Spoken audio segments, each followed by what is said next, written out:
Arestadong 3 lalaki matapos umanong pagtulungang bugbugin ang isang lalaki sa Valenzuela. Isa sa kanila dati raw nakaaway ng biktima. Tumanggi silang magbigay ng pahayag. At narito ang unang balita ni Bea Pinlac. Hindi na nakapagdiwang ng Pasko ang 34 anyos na lalaking yan matapos bugbugin, hatawin sa ulo ng martilyo at saksakin ng mga kapitbahay ng kapatid niya sa Barangay Lingunan, Valenzuela City.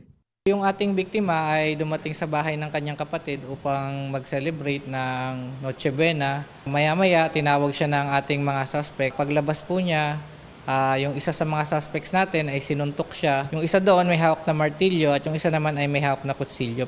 Sinubukan pang isugod sa ospital ang biktima pero idineklarang dead on arrival.